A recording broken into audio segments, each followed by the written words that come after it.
Mas malaking hamon na ngayon ang naghihintay para kay World Boxing Council o WBC World Minimum Weight Champion Melvin Jerusalem matapos itong madepensahan ang kanyang titulo sa kanilang title rematch ni Yuday Shigoka kamakailan sa Japan.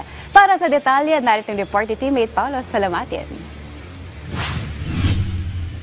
Wala nang makakapigil ngayon sa Pinoy boxer at World Boxing Council o WBC World Minimum Weight title holder na si Melvin Jerusalem para sa asam nitong maging undisputed boxing champion sa kanyang dibisyon balang araw.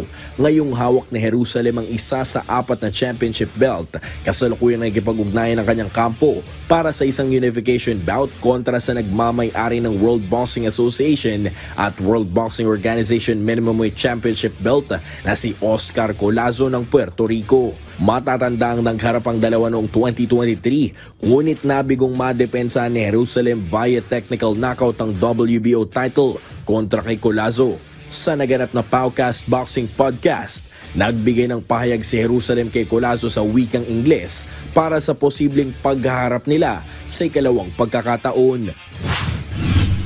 Collazo, Champ Collazo, how are you? This is me, Melvin Jerusalem, WBC World Champion. I'm very excited to see you again in the ring, and I will work hard and give all my best to become a. I will get your belt, 2 belts. That is my dream, to become undisputed soon in God's will. Let's go. Sa 105-pound division, maliban kay Jerusalem, isang Pinoy pa ang kampyon sa ilalim ng International Boxing Federation o IBF na si Pedro Taduran. Ani Jerusalem, magandang laban ito sakaling Pinoy sa Pinoy ang maghaharap para sa isang undisputed championship fight balang araw. Yung plano talaga namin, nag-uusap kami ni Taduran na kunin muna natin lahat ng belt sa ibang bansa.